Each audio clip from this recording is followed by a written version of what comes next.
Alrighty.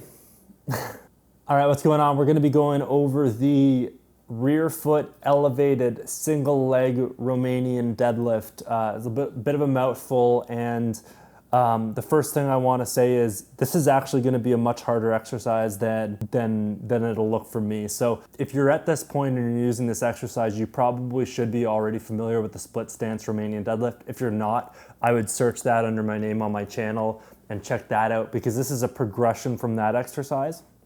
And much like if you know what a split squat is, and you know that a Bulgarian split squat, which is the same setup as this exercise I'm about to show you, this Bulgarian version is a more advanced, more challenging exercise, mostly due to the range of motion, but also just there's more pressure on the front leg when you do a Bulgarian.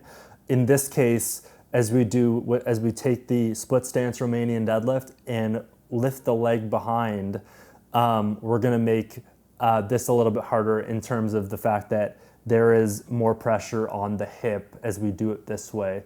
So we're going to go over some technique issues and show you how it's done.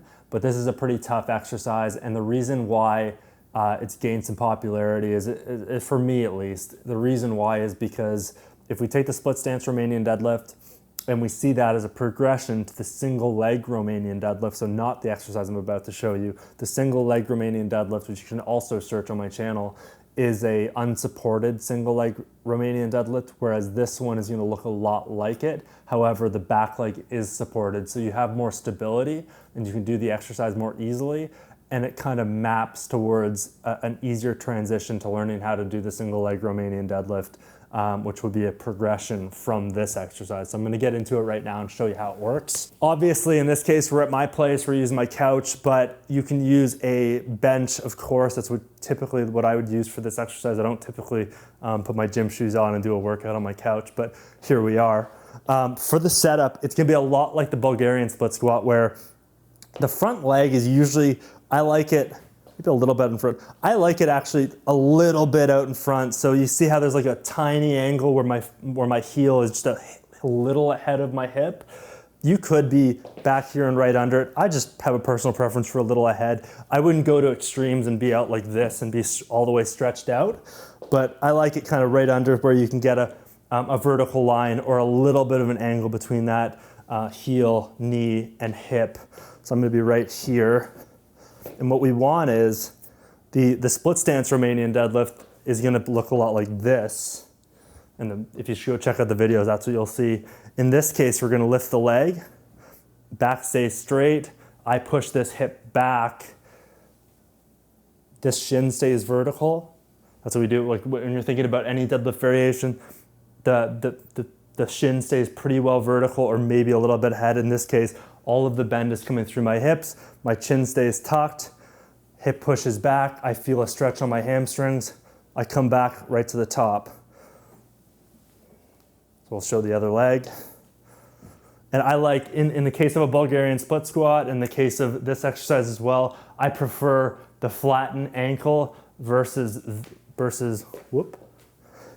showing, basically, if you can see that, my toes are on the couch, so I'd rather you flatten out the ankle. But again, we're pushing the hip back, chin stays vertical, I feel the stretch on my hamstring, I come back up.